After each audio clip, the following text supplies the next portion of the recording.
Hello friends, मैं पवन शर्मा एक बार फिर से आप लोग के लिए। आज का हमारा टॉपिक है ल्यूकोसाइट, जिसे हम लोग डब्ल्यूबीसी के नाम से भी जानते हैं। डब्ल्यूबीसी का फुल फॉर्म क्या होता है? डब्ल्यूबीसी का फुल फॉर्म व्हाइट ब्लड कॉर्पस्कस होता है, जिसको हिंदी में हम लोग श्वेत रक्त कणिका भी कह सकते हैं। चलिए तो इसके बारे में देखते हैं। ल्यूकोसाइट यानी डब्ल्यूबीसी। डब्ल्यूबीसी का आकार अनियमित होता है। अनियमित मतलब जिसका कोई शेप फिक्स नहीं है। जैसे आप लोग अमीबा के बारे में जानते होंगे, उसी के जैसा कुछ इसका आकार होता है जिसका कोई शेप नहीं हो। इसका अनियमित आकार होता है जो कि आपका केंद्रक युक्त होता है, उसमें न्यूक्लियस उपस्थित होती है। इसके पीछे वाले क्लास में हम आप लोग को बताए थे कि जो स्तनपायी जीव होते हैं उसके आरबीसी में केंद्रक नहीं होता है, लेकिन उसमें अपवाद के रूप में हम आप लोग को बताए थे ऊंट और लामा भेड़, जिसके आरबीसी में केंद्रक उपस्थित होता है। इसमें याद रखिएगा, डब्ल्यूबीसी अनियमित आकार की कोशिका है, अनियमित आकार की रक्त कणिका है जिसमें केंद्रक उपस्थित होता है। डब्ल्यूबीसी का जीवन अवधि आपका 1 से 4 दिन की होती है। एक बात आप लोग को याद रखना है, हम लोग आरबीसी के बारे में देखे थे कि उसका जीवन अवधि 120 दिनों की थी। डब्ल्यूबीसी का जीवन अवधि 1 से 4 दिनों की है। इसका जीवन अवधि इसलिए इतना कम है क्योंकि इससे ही हमारे इम्यून सिस्टम का निर्माण होता है। प्रतिरक्षा प्रणाली में ये इसका काफी ज्यादा भागीदारी होती है। बाहर से आने वाले पैथोजेन यानी रोग कारक से इसमें लड़ने की क्षमता होती है। और एक बात समझ लीजिए, जो व्यक्ति हो या फिर कोई भी जंतु हो, यदि अत्यधिक लड़ाकू होते हैं तो समझिए उसका जीवन अवधि बिल्कुल कम होती है। उसी प्रकार से ये हमेशा पैथोजेन से लड़ते रहते हैं, हमारा इम्यून सिस्टम में भागीदारी निभाते हैं, इसलिए इसका जीवन अवधि बिल्कुल कम होती है, जो कि आपका 1 से 4 दिनों की होती है। डब्ल्यूबीसी की संख्या देखा जाए तो 8000 से 10000 प्रति घन मिलीलीटर होती है। ल्यूकोसाइट 2 टाइप के होते हैं, ग्रेनुलोसाइट और अग्रेनुलोसाइट। ग्रेनुलोसाइट आपका 3 टाइप के, इओसिनोफिल, बेसोफिल और न्यूट्रोफिल। तीनों का परसेंटेज मैं लिख चुका हूं। इओसिनोफिल आपका ब्लड में 2 से 3% होता है। बेसोफिल आपका 0.5% से 1.1% होता है। न्यूट्रोफिल आपका 70% होता है। इओसिनोफिल में एक वर्णक इओसिन पाई जाती है, इसको याद रखिएगा।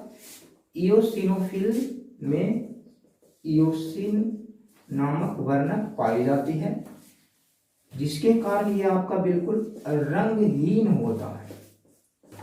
ऐसे भी हम लोग जानते हैं डब्ल्यूबीसी आपका रंगहीन यानी श्वेत होती है।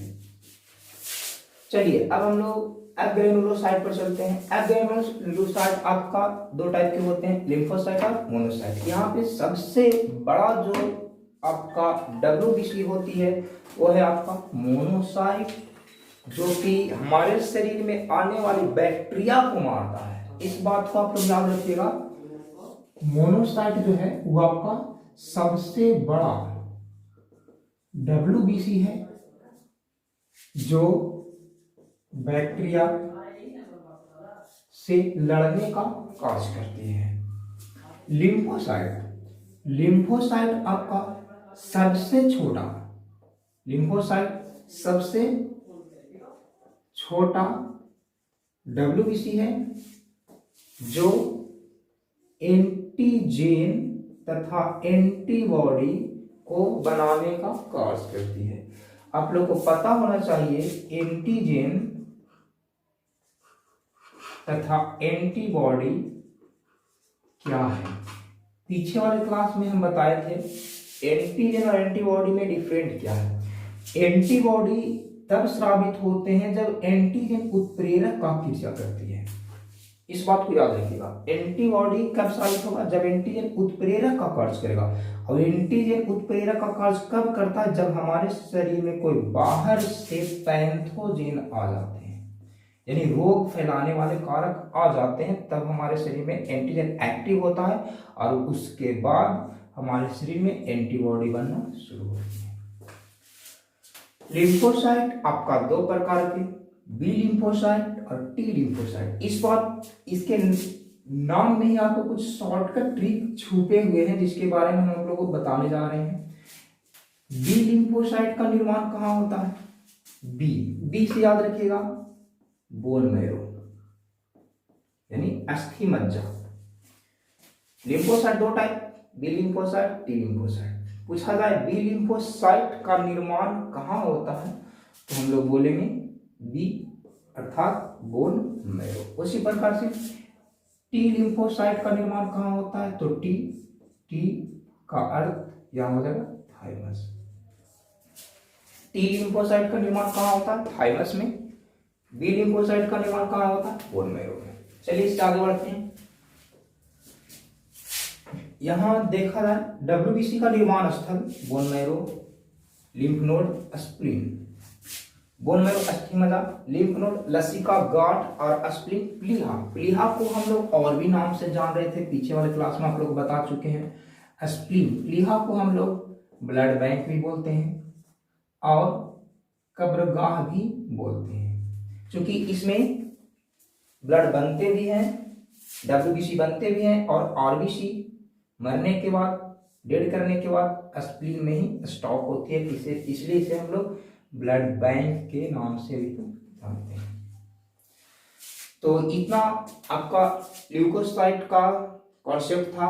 आशा करते हैं आप लोग को सही से समझ में आया होगा। चलिए इसके बाद हम लोग थ्रोम्बोसाइट की बात करते हैं। थ्रोम्बोसाइट यानी प्लेटलेट्स। प्लेटलेट्स का मुख्य कार्य है रक्त का थक्का जमाना।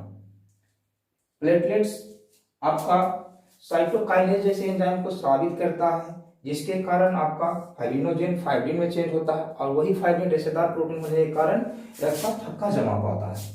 तो प्लेटलेट्स का मुख्य कार्य आपका है रक्त का थक्का जमाना, जो कि आपका केंद्रक विहीन होता है। मतलब थ्रोम्बोसाइट में प्लेटलेट्स में केंद्रक नहीं होता है, याद रखिएगा।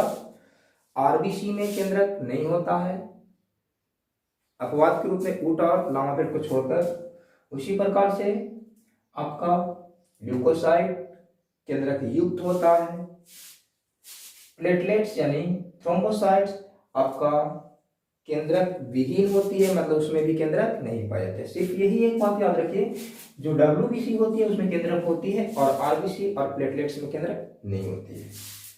इसकी संख्या आपका 2.5 लाख 2.5 लाख प्रति घन मिलीलीटर होती है और इसकी जीवन अवधि 3 से 5 दिनों की होती है।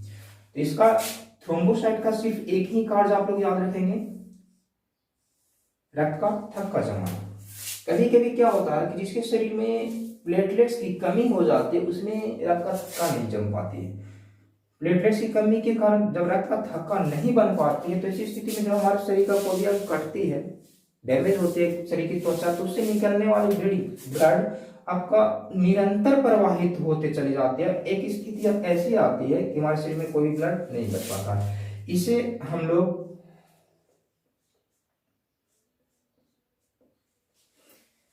ऐसी स्थिति में आपका रक्त बहना बंद नहीं होती है, जिसे हम लोग हीमोफीलिया के नाम से भी जानते हैं। चलिए दोस्तों, तो इतना डब्ल्यूबीसी और आप लोग का थ्रोम्बोसाइट कंप्लीट हो चुका है, जो भी कॉन्सेप्ट था। इसके बाद हम आप लोग को प्लाज्मा के बारे में कुछ लेकर आएंगे अगला कॉन्सेप्ट में। तो आज के लिए इतना ही।